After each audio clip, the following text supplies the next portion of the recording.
నమస్కారం ఘంటారావానికి స్వాగతం. ముందుగా ప్రధానాంశాలు. హనుమకొండ జిల్లాలో దేవాదుల 3వ దశ మోటార్లు ప్రారంభం. దేవాన్నపేట నుంచి ధర్మసాగర్కు చేరిన గోదావరి జలాలు.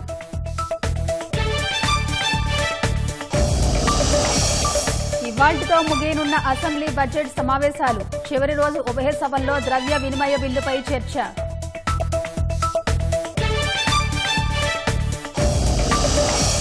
రాష్ట్ర మంత్రివర్గ విస్తరణపై కొనసాగుతున్న సందిగ్ధత.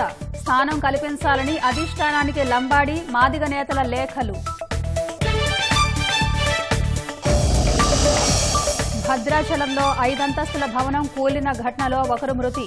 శిథిలాల్లో చిక్కుకున్న మరో వ్యక్తి కోసం వేగంగా సహాయక చర్యలు.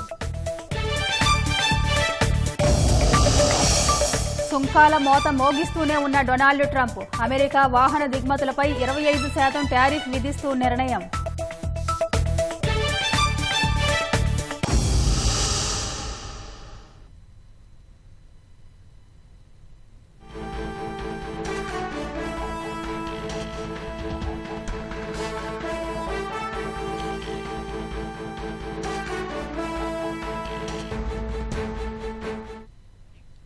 తాజాంశాన్ని చూస్తున్నాం. హనుమకొండ జిల్లాలో దేవాదుల 3వ దశ మోటార్లు ప్రారంభమయ్యాయి. ఇక దీనికి సంబంధించిన మరింత సమాచారం మా ప్రతినిధి రవిచంద్రని అడిగి తెలుసుకుందాం. రవిచంద్ర, చెప్పండి, ఎప్పుడు నీటి విడుదల జరిగింది? అధికారులు ఇంజనీర్ల శ్రమ కలిగించింది. ఎట్టకేలకు దేవాదుల 3వ దశ మోటార్లు తెల్లవారుజామున ప్రారంభమయ్యాయి. ఈ దేవన్నపేట హనుమకొండ జిల్లా దేవన్నపేట వద్ద పంప్ హౌస్ నుంచి తెల్లవారుజాము సమయంలో మోటార్లను అధికారులు ఆన్ చేశారు. గోదావరి జలాలు ధర్మసాగర్ రిజర్వాయర్ కు చేరుకున్నాయి. అక్కడి నుంచి నేరుగా ఈ పంట పొలాలకు స్టేషన్ గన్పూర్, పాలకుర్తి, జనగామ పంట పొలాలకు చేరనున్నాయి. పంప్ హౌస్ నుంచి రిజర్వాయర్ కు చేరుకునేసరికి దాదాపు గంట సమయం పట్టింది. అర్ధరాత్రి నుంచి కూడా అధికారులు మోటార్ లాంచ్ చేయడానికి విస్తృత ప్రయత్నాలు చేస్తున్నా పలు ఆటంకాలు ఏర్పడ్డాయి. మోటార్ లాంచ్ చేయడానికి ప్రయత్నించినా కూడా 2-3 సార్లు మోటార్లు మొరాయించాయి. అయితే ఆస్ట్రియా నుంచి వచ్చినటువంటి నిపుణులు, మెగా కంపెనీ ఇంజనీర్లు, దేవాదుల నీటిపారుదల శాఖ అధికారులు వాటిని సరిచేసి ఎట్టకేలకు తెల్లవారుజాము సమయంలో వీటిని ప్రారంభించారు. గోదావరి జలాలు వడివడిగా ఇటు పంప్ హౌస్ నుంచి ధర్మసాగర్ చెరుకు చేరుకుంటాయి. 10 రోజుల క్రితమే ఈ దేవాదుల మోటార్లు ఆన్ చేయడానికి మంత్రులు దేవన్నపేటకు విచ్చేశారు. అయితే ఆ సమయంలో సాంకేతిక సమస్య ఏర్పడడంతో నీటి విడుదల కాలేదు. అప్పటి నుంచి కూడా విస్తృత ప్రయత్నాలు చేస్తూనే ఉన్నారు అధికారులు. అయితే ఎప్పటికప్పుడు ఒక సమస్య పరిష్కరించేది మరో సమస్య ఎదురైతూ వచ్చింది. ముఖ్యంగా స్కాడా సమస్య.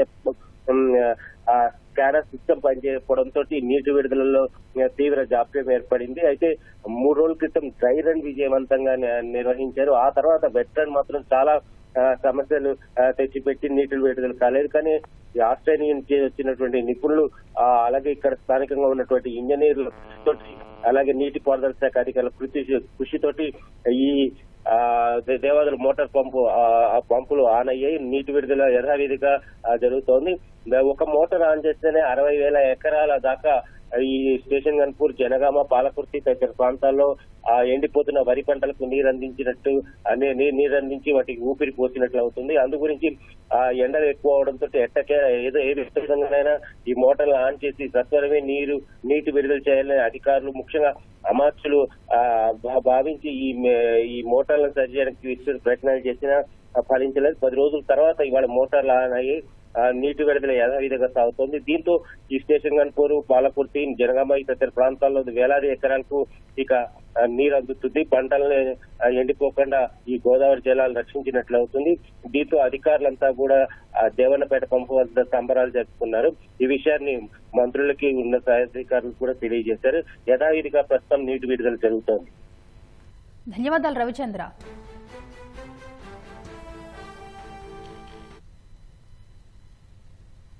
రాష్ట్ర మంత్రివర్గ విస్తరణ ప్రక్రియ అంతుపట్టడం లేదు. 4 మంత్రి పదవుల భర్తీకి ఏఐసీసీ గ్రీన్ సిగ్నల్ ఇచ్చినా ఉగాది నాటికి పేర్లు ఖరారయ్యే అవకాశం కనిపించడం లేదు.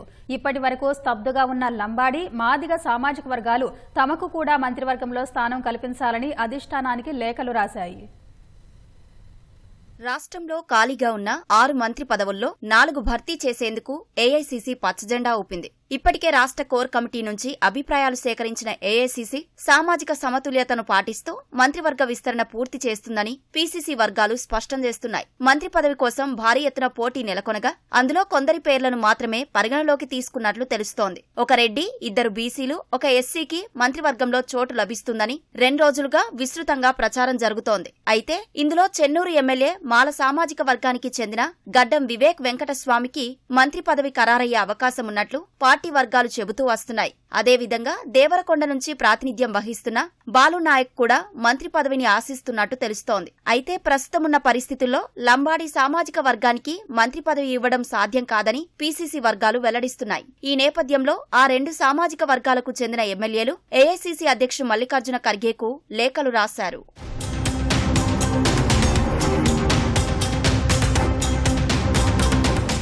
మంత్రివర్గ విస్తరణపై ఇప్పటికే ఏఐసీసీ ఒక నిర్ణయానికి వచ్చి ఉన్నట్లయితే ఈ లేఖలను పరిగణలోకి తీసుకునే అవకాశం లేదని పార్టీ వర్గాలు చెబుతున్నాయి. అయితే అర్హులైన నాయకులను ఇప్పటి వరకు ఖరారు చేయకపోతే ఈ 2 సామాజిక వర్గాలు రాసిన లేఖలను పరిగణలోకి తీసుకునే అవకాశం ఉన్నట్లు పీసీసీ వర్గాలు వెల్లడిస్తున్నాయి. దీంతో మంత్రి పదవుల కోసం అర్హులైన నాయకులను సామాజిక సమతుల్యత పాటిస్తూ ఎంపిక చేయడం ఏఐసీసీకి తలనొప్పిగా మారినట్లు తెలుస్తోంది. రెడ్డి సామాజిక వర్గం నుంచి మంత్రి పదవి కోసం Ibrahimpatnam MLA Malreddy Rangareddy, Bodhan MLA Sudarshan Reddy, Munugode MLA Rajagopal రెడ్డిలలో ఒకరికి పదవి దక్కడం ఖాయమని పీసీసీ వర్గాలు వెల్లడిస్తున్నాయి. బీసీలకు 2 మంత్రి పదవులు ఇచ్చినట్లయితే శ్రీహరి ముదిరాజ్, బీర్లా ఐలయ్య, ఆది శ్రీనివాసులలో ఒకరికి చోటు దక్కే అవకాశం ఉన్నట్లు తెలుస్తోంది.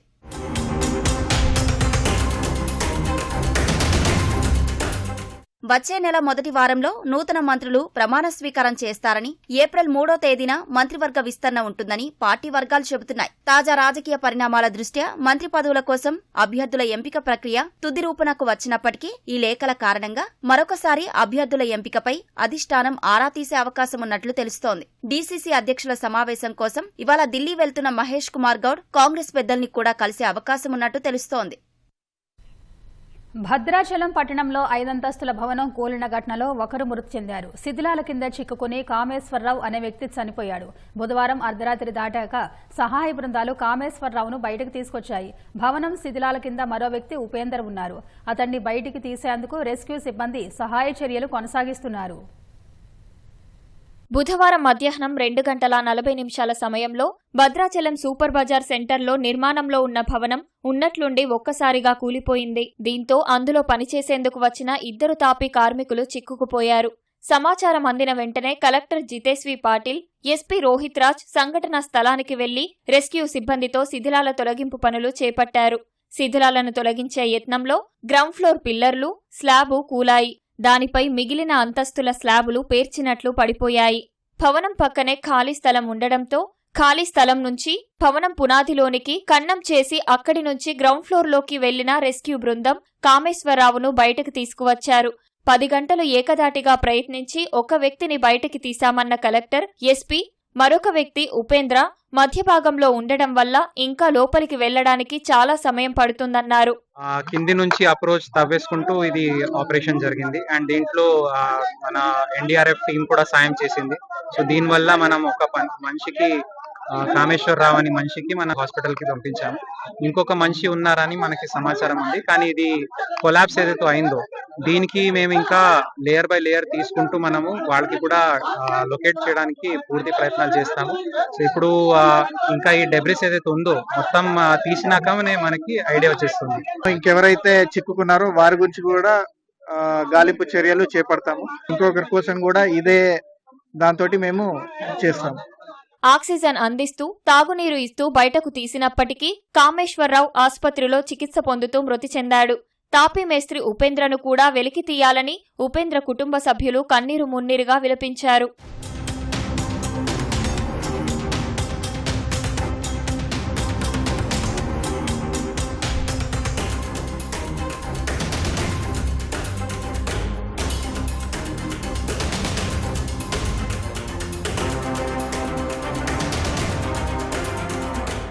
కుప్పకూలిన 5 అంతస్తుల భవనానికి ఎలాంటి అనుమతులు లేవని, అనేకసార్లు స్థానిక అధికారులు నిర్మాణ పనులు ఆపాలని నోటీసులు జారీ చేశారని తెలిసింది.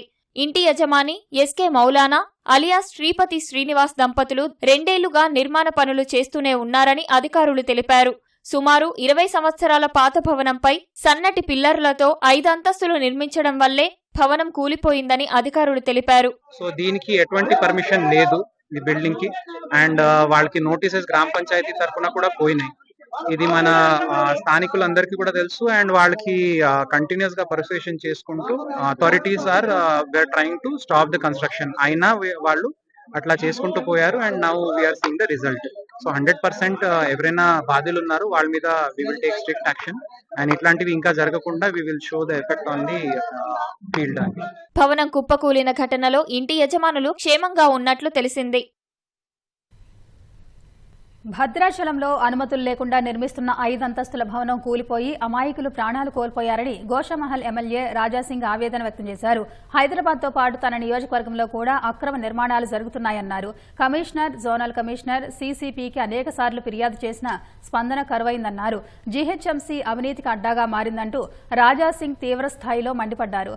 అనైతికంగా అనుమతులిచ్చే అవినీతి అధికారులను శాశ్వతంగా ఉద్యోగం నుంచి తొలగించాలన్నారు.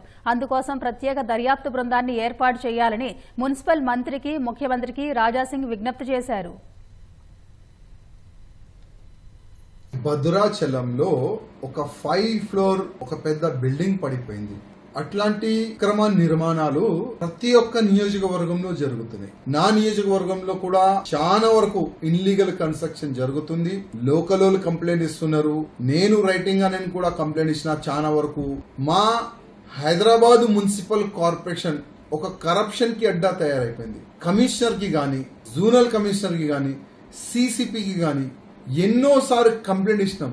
సార్ ఈ విధంగా ఇల్లీగల్ కన్స్ట్రక్షన్ జరుగుతుంది, దీన్ని ఆపండి అంటే నో రెస్పాన్స్. అదే సిసిపి లెవెల్లో ఇస్తే కూడా సిసిపి కింద ఉన్న టౌన్ ప్లానింగ్ ఏసీపీ గాని, సెక్షన్ ఆఫీసర్లు గాని ప్రతి ఒక్క బిల్డింగ్ కాడ పోయి 10 లక్షలు, 20 లక్షలు, 30 లక్షలు, 50 లక్షలు అట్లాంటి హుసూలి చేస్తున్నారు. ఇంత డబ్బులు వాళ్ళు హుసూలు చేస్తున్నారంటే సిసిపి కూడా కొన్ని కమిషన్ పోతుంది నేను అనుకుంటున్నా.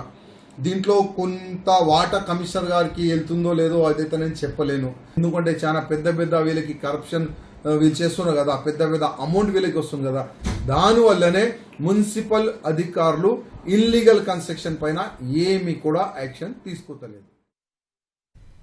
ఖమ్మం జిల్లాలో గొలుసు దొంగతనాలకు పాల్పడుతున్న దొంగల ముఠాలోని ఓ వ్యక్తిని పోలీసులు అరెస్ట్ చేశారు. నిందితులు ఆంధ్రప్రదేశ్లోని ఏలూరు జిల్లాకు చెందిన వారిగా పోలీసులు గుర్తించారు.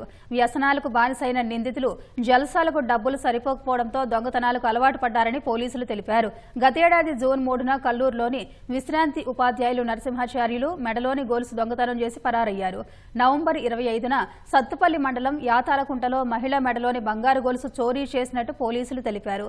ఈ నెల 17న కల్లూరు మండలం కొర్లగూడెంలోని ఓ మహిళ మెడలో బంగారు గొలుసును దొంగతనం చేసినట్టు తెలిపారు. బుధవారం కల్లూరులో అనుమానాస్పదంగా తిరుగుతున్న వ్యక్తిపై స్థానికులు సమాచారం ఇవ్వడంతో పోలీసులు అతన్ని పట్టుకున్నారు.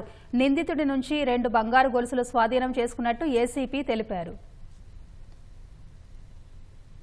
యాదగిరిగుట్టలో ఇటీవల ప్రజలు తాకట్టు పెట్టిన బంగారం, వెండి ఆభరణాలతో ఉడాయించిన జై భవానీ జ్యువెలర్స్ యజమానులను పోలీసులు అరెస్ట్ చేశారు. జనవరి 23వ తేదీన బోర్డు తిప్పేసి పరారీలో ఉన్న జై భవానీ జ్యువెలర్ యజమానులు జితేందర్ లాల్, మధురామ్ లాల్లను నల్గొండ జిల్లా చిట్యాల వద్ద అరెస్ట్ చేసి రిమాండ్కు తరలించారు. నిందితులు సుమారు 1 కిలో బంగారం, 1 కిలో వెండి ఆభరణాలు హైదరాబాద్లోని ఓ బ్యాంకులో తాకట్టు పెట్టినట్టు పోలీసులు గుర్తించారు. వీరి వద్ద ఉన్న 64 కిలోల వెండి ఆభరణాలను సీజ్ చేసి కోర్టులో డిపాజిట్ చేసినట్టు పోలీసులు తెలిపారు.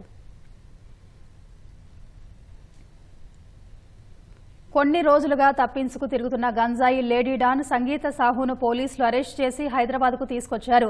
ఒడిశాలోని కుర్దా జిల్లా కాళీకోటికి చెందిన సంగీత సాహు 4 ఏళ్ల క్రితం గంజాయి దందాలోకి దిగింది. భువనేశ్వర్కి దగ్గరగా ఉండటంతో పలు రాష్ట్రాల గంజాయి వ్యాపారులతో మాట్లాడి సరుకు సరఫరా చేస్తున్నట్టు పోలీసులు తెలిపారు. సికింద్రాబాద్, ధూల్పేటలో నిందితులకు గంజాయి సరఫరా చేస్తూ సంగీత పట్టుబడింది. ధూల్పేటలో శీలాబాయ్, నేహాబాయ్, ఇష్కా సింగ్ తో పాటు మరికొందరు గంజాయి సరఫరా చేసినట్టు పట్టుబడిన నిందితులు ఇచ్చిన వాంగ్మూలంతో ఆమెపై ఎక్సైజ్ పోలీసులు కేసులు నమోదు చేశారు. లేడీ డాన్పై నగరంలో 5 కేసులు ఉన్నట్టు పోలీసులు తెలిపారు. సంగీత సాహు ఇన్స్టాగ్రామ్లో సినీ నటి మాదిరిగా వీడియోలు పోస్ట్ చేసేదని పోలీసులు చెప్పారు. సంగీత సాహును పట్టుకున్న ఎస్టీఎఫ్ పోలీసులను ఎన్ఫోర్స్మెంట్ డైరెక్టరేట్ కమలాసన్ రెడ్డి ఉన్నతాధికారులు, ''అభినందించారు. నల్గొండ జిల్లా మిర్యాలగూడలోని టూ టౌన్ పోలీస్ స్టేషన్ ఎదుట మధుబాబు అనే వ్యక్తి మద్యం మత్తులో వంటిపై పెట్రోల్ పోసుకుని నిప్పంటించుకున్నాడు. గమనించిన పోలీసులు మంటలు ఆర్పివేశారు. తీవ్ర గాయాల పాలైన వ్యక్తిని చికిత్స నిమిత్తం మిర్యాలగూడ ఏరియా ఆసుపత్రికి తరలించారు. అనంతరం మెరుగైన చికిత్స నిమిత్తం నల్లగొండ ప్రభుత్వ ఆసుపత్రికి తరలించారు. మధుబాబు గతంలో లారీ డ్రైవర్గా పనిచేసేవాడని, కొంతకాలంగా మద్యానికి బానిసై పనిచేయకుండా తిరుగుతున్నాడని స్థానికులు తెలిపారు. ఈ క్రమంలో భార్య కొన్నేళ్లుగా విడిగా ఉండటంతో మధుబాబు తల్లి జయమ్మ తో కలిసి ఉంటున్నట్టు తెలిపారు. మద్యానికి బానిసైన మధుబాబు ఆస్తి తన పేరిట రాయాలంటూ తల్లిని వేధిస్తున్నట్టు సమాచారం. వేధింపులు తట్టుకోలేక కుమారుడిపై పోలీసులకు ఫిర్యాదు చేసేందుకు తల్లి పోలీస్ స్టేషన్కు రాగా ఆమెను అనుసరించిన మధు స్టేషన్ బయట అకస్మాత్తుగా వంటిపై పెట్రోల్ పోసుకుని నిప్పంటించుకున్నాడని పోలీసులు తెలిపారు. హైదరాబాద్ శంషాబాద్లోని అమెజాన్ గోదాములో జాతీయ ప్రమాణాల సంస్థ సోదాలు నిర్వహించింది. సోదాల్లో నిల్వ చేసిన 50 లక్షలకు పైగా విలువ చేసే ఎలక్ట్రానిక్ వస్తువులను సీజ్ చేసినట్టు అధికారులు వెల్లడించారు. BIS ధృవీకరణ పత్రం లేకుండా వస్తువులను నిల్వ చేసి విక్రయానికి సిద్ధంగా ఉంచడంతో సీజ్ చేసినట్టు తెలిపారు. BIS చట్టంలోని సెక్షన్ 17 ప్రకారం బాధ్యులకు 2 లక్షల జరిమానా లేదంటే 2 ఏళ్ల జైలు శిక్ష ఉంటుందని పేర్కొన్నారు. ఇదే తప్పు పునరావృతమైతే 5 లక్షలకు తగ్గకుండా జరిమానా విధించే అవకాశం ఉందన్నారు. వినియోగదారులు వస్తువులు కొనేటప్పుడు BIS హాల్మార్క్, ISI మార్క్ వంటివి చూసి కొనాలని జాతీయ ప్రమాణాల సంస్థ సూచించింది. ఎటువంటి గుర్తులు లేని వస్తువులు విక్రయించినట్లయితే BIS యాప్ ద్వారా సమాచారం ఇవ్వాలని అధికారులు కోరారు.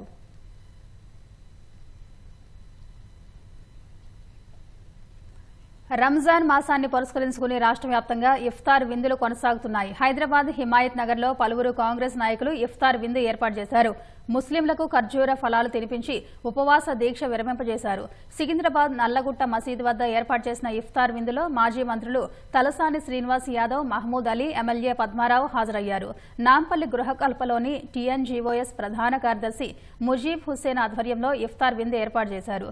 ఎమ్మెల్సీ ఆచార్య కోదండరాం, ఎమ్మెల్సీ అద్దంకి దయాకర్తో పాటు పలువురు ముస్లిం మత పెద్దలు పాల్గొన్నారు. నిర్మల్ జిల్లా కేంద్రంలోని SP క్యాంపు కార్యాలయంలో SP డాక్టర్ జానకి శర్మిల ముస్లిం పోలీస్ సిబ్బందికి ఇఫ్తార్ విందు ఏర్పాటు చేశారు. ప్రార్థన అనంతరం ఉద్యోగులతో కలిసి ఇఫ్తార్ విందును స్వీకరించారు. యాదాద్రి లక్ష్మీ నరసింహస్వామి ఆలయానికి 65 రోజుల్లో 4,43,00,000 హుండీ ఆదాయం వచ్చింది. కొండ కింద శ్రీ సత్యనారాయణ స్వామి వ్రత మండపంలో లెక్కింపు చేపట్టిన అధికారులు 296 గ్రాముల బంగారం, 13 కిలోల వెండి వచ్చినట్టు వెల్లడించారు. హుండీలో America, Australia, England, Saudi, UAE తదితర అనేక కరెన్సీలు వచ్చినట్టు ఆలయ ఈవో తెలిపారు. అత్యధికంగా 1,582 అమెరికా డాలర్లు, 585 ఆస్ట్రేలియా డాలర్లు, 10 పౌండ్లు, 115 తిరమ్స్తో పాటు ఇతర కరెన్సీలు వచ్చినట్టు వివరించారు. సెలవు రోజులు కావడంతో ఆలయానికి భక్తులు పెద్ద సంఖ్యలో వస్తూ ఉండటంతో ఆదాయం పెరిగినట్టు ఈవో వెల్లడించారు. 8 పదుల వయసు దాటితే ఎవరైనా ఏం చేస్తారు? హాయిగా మనవడితోనో మనవరాలతోనో ఇంట్లో ఆడుకుంటూ గడిపేస్తారు. కానీ కరీంనగర్కు చెందిన సత్యనారాయణ మూగజీవాల సేవలకు అంకితమై పలువురికి ఆదర్శంగా నిలుస్తున్నాడు. దివ్యాంగుడైన 78 ఏళ్ల సత్యనారాయణ రోడ్ల భవనాల శాఖలో అటెండర్గా పనిచేసి రిటైర్ అయ్యారు. విధులకు సెలవు చెప్పిన ఆయన జీవితంలో మాత్రం విశ్రాంతి లేకుండా పని చేస్తూనే ఉన్నారు. తనకు వచ్చే పెన్షన్ సొమ్ములో కొంత భాగాన్ని మూగజీవాల ఆకలి తీర్చేందుకు ఖర్చు చేస్తున్నారు. దుకాణాల వద్ద పండ్లను, ఆహారాన్ని సేకరించి ట్రై సైకిల్పై నగరంలో తిరుగుతున్న మూగజీవాలకు అందిస్తున్నారు. సత్యనారాయణను చూసి మూగజీవాలు సైతం ఆయన వద్దకు చేరుకుని ఆప్యాయంగా ప్రేమను వలకపోస్తున్నాయి.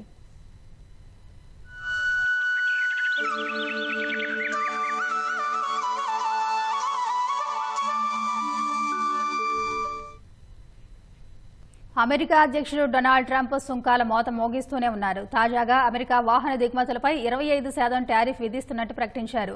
ఈ మేరకు ఎగ్జిక్యూటివ్ ఆర్డర్పై సంతకం చేశారు. ఏప్రిల్ 3 నుంచి ఈ టారిఫ్లు అమలయ్యే అవకాశం ఉంది. ఈ చర్య దేశీయ తయారీని ప్రోత్సహిస్తుందని శ్వేత సౌధం తెలిపింది. ఏడాదికి $100 బిలియన్ మేర రెవెన్యూ వస్తుందని పేర్కొంది. అయితే వీడి భాగాలను ఇతర దేశాల నుంచి దిగుమతి చేసుకుంటున్న తరుణంలో ట్రంప్ చర్య వాహన పరిశ్రమపై ఆర్థిక ఒత్తిడి తీసుకొస్తుందని నిపుణులు చెబుతున్నారు.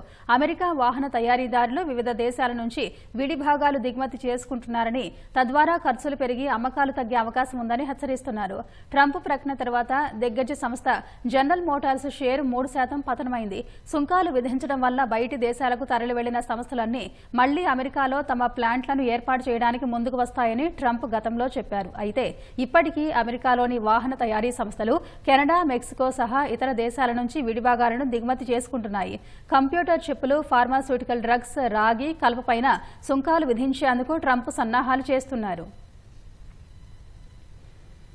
రష్యాను ఉద్దేశించి నాటో సెక్రటరీ జనరల్ మార్క్ రుట్టే తీవ్ర హెచ్చరికలు చేశారు. తమ కూటమిలోని పోలాండ్ లేదా మరేదైనా దేశం జోలికొస్తే తీవ్ర పరిణామాలుంటాయని తెలిపారు. పుతిన్ అయినా మరెవరైనా సరే తాము ఏదైనా సాధించగలమని అనుకుంటే పొరపాటే అవుతుందన్నారు.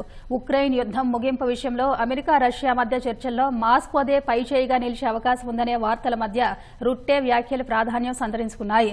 పోలాండ్, ఇతర సభ్య దేశాల భద్రతకు నాటో కట్టుబడి ఉందన్న ఆయన వాటిపై దాడి చేసి తప్పించుకోగలమని ఎవరైనా అనుకుంటే అది తప్పిదమే అవుతుందని తెలిపారు. తమ ప్రతిచర్యతో వినాశకర పరిణామాలు తప్పవని హెచ్చరించారు. ఉక్రెయిన్ యుద్దం విషయంలో రష్యా, అమెరికా చర్చల్లో పుతిన్కు అనుకూల ఫలితం వస్తుందనే ఆందోళన ఐరోపా దేశాల్లో నెలకొంది.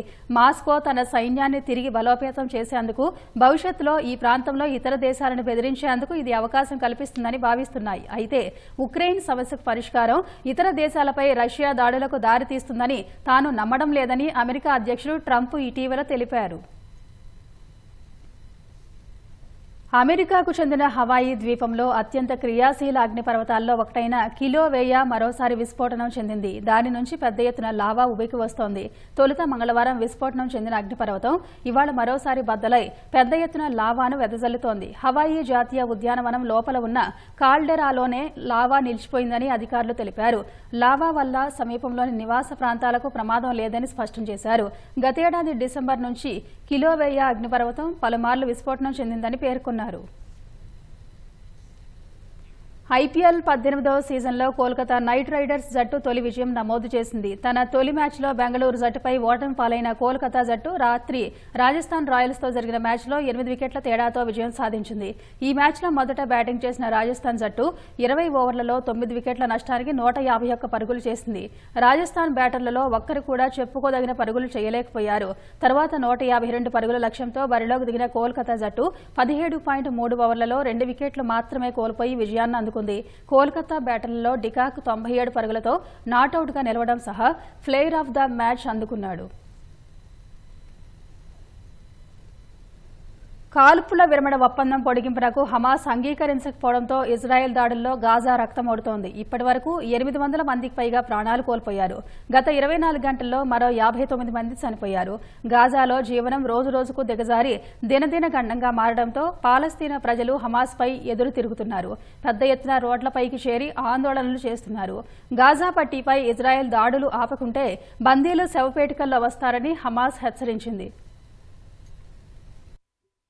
ఇజ్రాయెల్ హమాస్ యుద్దం వల్ల గాజాలో పరిస్థితులు అధ్వాన్నంగా మారడంతో హమాస్కు వ్యతిరేకంగా పాలస్తీనా పౌరులు నిరసనకు దిగారు. హమాస్పై ఆగ్రహం వ్యక్తం చేసిన ఆందోళనకారులు యుద్ధానికి ముగింపు పలికి అధికారం నుంచి వైదొలగాలని డిమాండ్ చేశారు. ఐడీఎఫ్ దాడులతో ధ్వంసమైన ఉత్తర గాజాలోని బీట్ లాహియాలోని రోడ్లపైకి చేరిన వందలాది మంది హమాస్కు వ్యతిరేకంగా నినాదాలు చేశారు. తాము శాంతియుతంగా జీవించాలని భావిస్తున్నట్లు నిరసనకారులు తెలిపారు. బాంబు మోతలు, హత్యలు, వలసలు, ఆకలి కేకలతో నిత్యం నరకమనుభవిస్తున్నట్లు ఆవేదన వ్యక్తం చేశారు. ఈ నిరసన రాజకీయాల గురించి కాదని తమ పిల్లల భవిష్యత్తు కోసమని చెప్పారు. మొదట కొంతమందితో మొదలైన నిరసనకు తరువాత వేలాదిగా జతకలిశారు. యుద్ధమాపాలని జరుగుతున్న ఈ నిరసనల్ని అణచివేసేందుకు నిరసనకారుల్ని బంధించి హమాస్ హింసిస్తోందని మానవ హక్కుల సంఘాలు తెలిపాయి.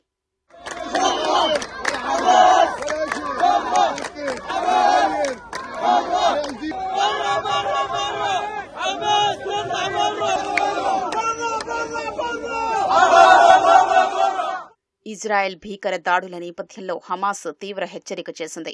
గాజా పట్టీపై ఇజ్రాయెల్ దాడులు చేస్తూ సైన్యం ద్వారా బందీల్ని తరలించేందుకు ప్రయత్నిస్తే వారంతా శవపేటికల్లో తిరిగొస్తారని తెలిపింది. సాధ్యమైనంత వరకు బందీల్ని సజీవంగా ఉంచేందుకు ప్రయత్నిస్తున్నట్లు పేర్కొంది. కానీ ఇజ్రాయెల్ బాంబు దాడులు వారి ప్రాణాలకు ప్రమాదకరంగా మారుతున్నాయని హమాస్ ఓ ప్రకటన చేసింది. తాజాగా గాజా సిటీలోని కొన్ని ప్రాంతాల్ని ఖాళీ చేయాలని ఐడీఎఫ్ ఆదేశాలు జారీ చేసింది. నివాసాలు ఖాళీ చేసి వెళ్లాలని జీ-టౌన్, టెల్ అల్ హవా ప్రజలకు సూచించింది. హమాస్ వద్ద ఇంకా 59 మంది బందీలు ఉండగా వారిలో 24 మంది సజీవంగా ఉన్నట్లు సమాచారం. మిగతా బందీల్ని అప్పగించే వరకు దాడులు కొనసాగుతాయని నెతన్యాహు స్పష్టం చేశారు. శాశ్వత కాల్పుల విరమణ ఒప్పందంతో పాటు తమ భూభాగం నుంచి ఇజ్రాయెల్ పూర్తిగా వైదొలిగే వరకు బందీల్ని విడుదల చేయబోమని హమాస్ అంటోంది. గాజాలోని హమాస్ మిలిటెంట్లకు ఇజ్రాయెల్ ప్రధాని బెంజమిన్ నెతన్యాహు కీలక హెచ్చరిక చేశారు. హమాస్ వద్ద ఉన్న మిగిలిన బందీల్ని విడుదల చేయాలని సూచించారు. బందీల్ని విడుదల చేయడానికి హమాస్ ఎంత నిరాకరిస్తే తాము అంత బలంగా ఒత్తిడి తెస్తామని చెప్పారు. చివరకు గాజాను కూడా స్వాధీనం చేసుకోవచ్చని నెతన్యాహు హెచ్చరించారు. ఇంకా తమ దగ్గరున్న జాబితాను చెప్పాలనుకోవట్లేదని నెతన్యాహు పేర్కొన్నారు. హమాస్ చెరలోని బందీలు విడుదలయ్యే వరకు ఇజ్రాయెల్ పోరాటాన్ని ఆపబోదని స్పష్టం చేశారు. 2023 అక్టోబర్ 7న ఇజ్రాయెల్లోకి దూసుకెళ్లిన హమాస్ మిలిటెంట్లు 250 మందిని బందీలుగా తీసుకెళ్లారు. వారిలో పలువురిని కాల్పుల విరమణ ఒప్పందాల సమయంలో విడుదల చేశారు. బందీల్లో పలువురు మృతి చెందారు. హమాస్ వద్ద ఇంకా 24 మంది బందీలు ప్రాణాలతో ఉన్నట్లు తెలుస్తోంది.